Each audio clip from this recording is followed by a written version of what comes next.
Jodi Arias was, among other things, a big fat lying liar. She murdered a man and changed her story more than once about the circumstances surrounding his death. She delusionally believed that no jury would convict her. No jury is going to convict me Why not? because I'm innocent, and you can mark my words on that one. No jury will convict me. How wrong she was. Hello, and welcome to Storytime with One Big Hoax. I'm your host, Trina Hoax. In today's episode, we'll be looking at Jodi Arias, who committed one of the most heinous, her word, crimes imaginable, and she had the audacity to smile while her initial mugshot was being taken. She took pictures of her crime after having taken pictures of her sexual escapades that day with her victim before his death. But then, thinking that she could wash the dirt away, she put the camera in the washing machine. Sadly for Jodi, and fortunately for the prosecution in the case that would eventually happen, the pictures were not washed away, and the pictures helped to prove that Jodi was just as guilty as she was delusional with respect to this case. When she was in the interrogation room, she decided to give the cameras, or detectives, I wonder if she knew that she was being recorded, a show. She sang, she stood on her head. She does this weird yoga-like back bend that's kind of sexual. She sings. The stars are brightly shining. She even does a headstand in the interrogation room. Who does that? I've noticed that there was carpet on the floor, and I thought, this might be the last time I see carpet, so I'm going to do a headstand. If she had had a giant ball, she probably would have walked around on it. Perhaps she was trying to act carefree, kind of like she did when she pretended to be asleep when she heard a detective about to enter the interrogation room. Like, look at how carefree I am. I can sing and I can sleep during all of this because I'm innocent. Of course she was. Now, please understand that I don't mean to make light of what happened to Travis. That is no joke. But from where I sit, Jodi Arias is. There's no way I can take this person seriously, though what she did was deadly serious. I don't know what Jodi was before she met Travis, but after she met him, she was no good. His friends didn't like her, and her name was the only name that came out of their mouths when they were on the 911 call that they made to report Travis's murder.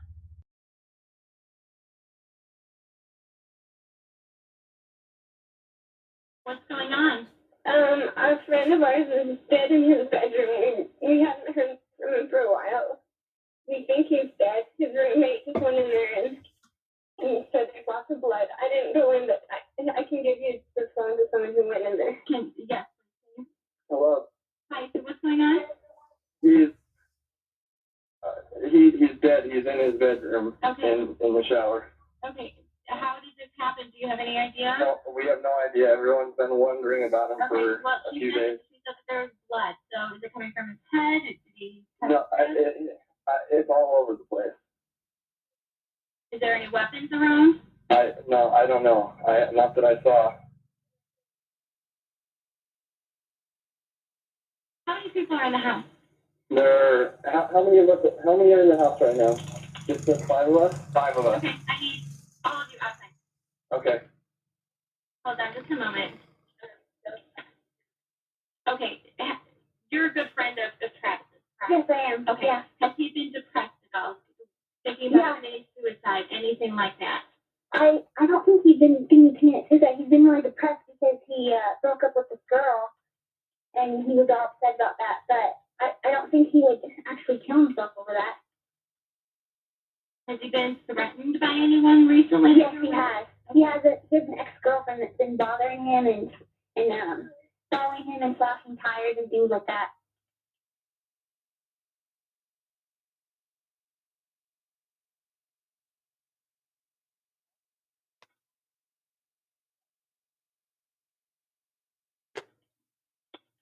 And do you know the ex-girlfriend's name? Do you remember what his ex-girlfriend do? Ask her. And do you know if he's ever reported it to the police?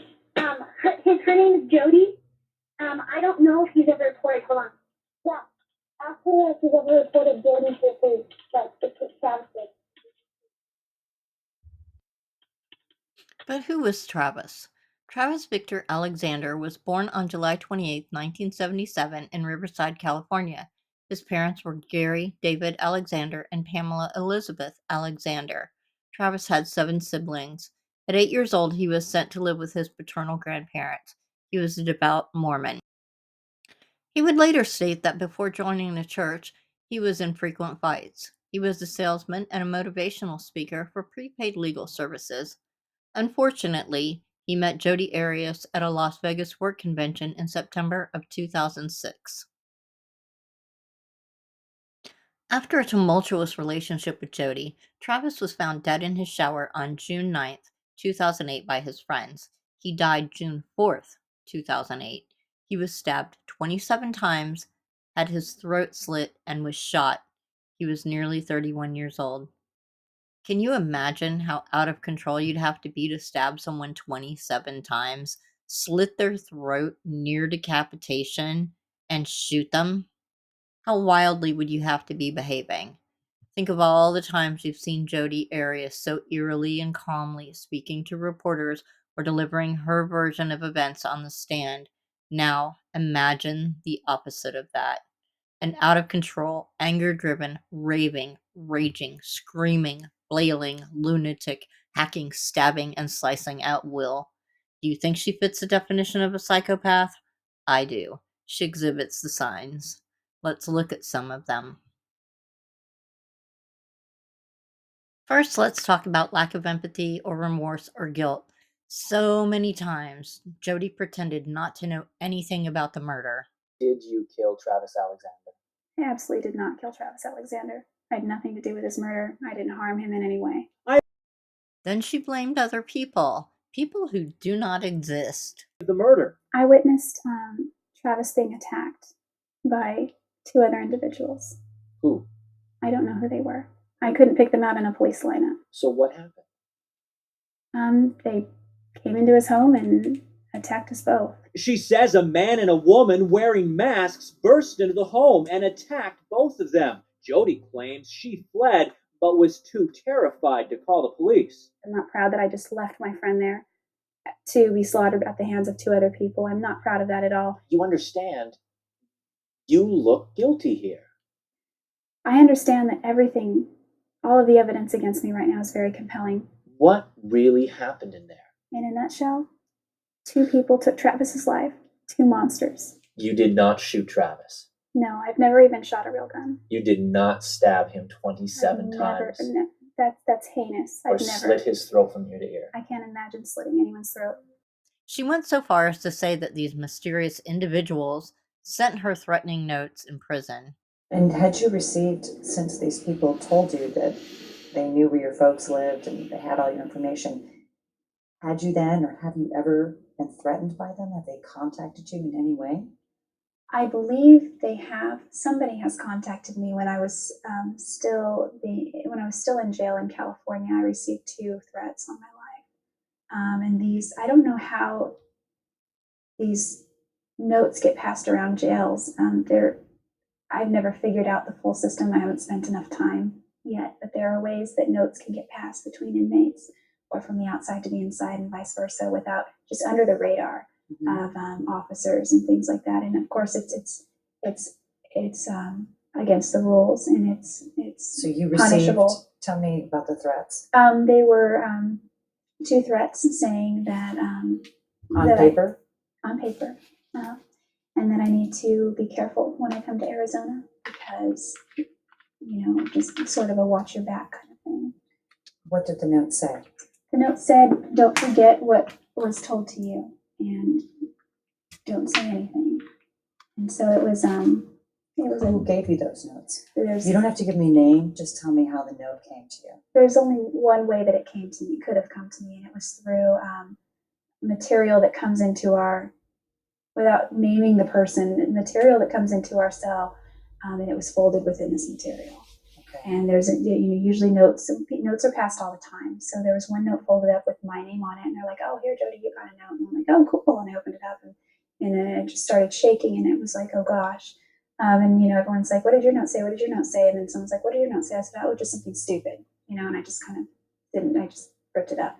You ripped it up. Yes. Didn't you think it might be important to save it to show Yes. the cops and the detectives? In fact, I am still being threatened by Yes. these two people who allegedly committed this crime. Yes, and I absolutely regret that these notes came within days of my arrest, and I think still that I was just very scared for my family. And it's only now that I'm speaking out about this because I just need to have faith that the Lord is not going to put them in harm's way because I decided to do, obviously a little late, but I decided to do the right thing and tell what I knew. Because the reason I'm sitting here is because I didn't do the right thing. It's because I didn't go to the police right away. I didn't call 911 right away. I didn't go to a neighbor's house. And then she essentially blamed Travis for his own death, saying that she killed him in self-defense. So even when admitting that she killed Travis, she still failed to take responsibility. Okay, next let's look at superficial charm. When viewing Jodi in interviews, you can see that she tries to charm her interviewers in a number of ways. She mirrors their behavior. Anytime that they engaged in certain hand movements, for example, she does the same thing or something very similar. She also maintains eye contact like they do. She tries to identify with them by acting like them and by being attentive. Grandiose sense of self-worth. When Jodi went to trial, she represented herself initially during the penalty phase of that trial, even though she had no legal experience and even though the judge recommended against it. She was arguing to be spared from the death penalty. As it turned out, her legal team had to take back over. Another thing that Jodi did was come up with all these ideas of ways that she could give back or make up for her crime while in prison. She really thought that some of her suggestions would be doing something. In your final statement today, you talked about all sorts of things you might be able to do in prison: teach other prisoners Spanish, donate more of your hair, start a recycling program. Do you know how trivial that sounded in the face of what you did? Well, there isn't a whole lot that I know about prison. And these are only things that I'm able to ascertain from having never been there. So I believe that when I get there, I will find better ways to contribute and pay back. But can't you grow out your hair on death row and donate it? Yeah, it'll be less wigs if I get executed. I mean, I know that sounds trivial. It does. That's the only way that I can contribute. I'm limited. I'm going off to prison. There are so many things that I'm no longer going to do. So in a sense, I was grasping at straws, but these are things that I can do. And at this point, that's what I'm holding on to. Irresponsibility. Jodi rented a car to go to Travis's home when she killed him. She apparently got blood everywhere in the car, and she returned it without the floor mats. She left red stains on the seats. Additionally, she said she was going to use the car locally, but racked up over 2,800 miles between June 4th and June 7th. Tendency to lie and exploit others for personal gain. Jodi dragged Travis through the mud in court. Of course, because of her actions, he was not alive to defend himself. She told lie upon lie against the person whose life she took. In addition to saying that he abused her physically, she said that he was a pedophile. One of the other things you did say today is, look, I don't want to drag Travis's name through the mud. And at the same time you say that, you were up on that stand accusing him of abusing you and being a pedophile and all sorts of terribly awful things. What does that say about the kind of person that you are? That I was truthful. I didn't want to do it, but I was obligated to do it. I was under oath. So the only other option was to lie and say he was perfect.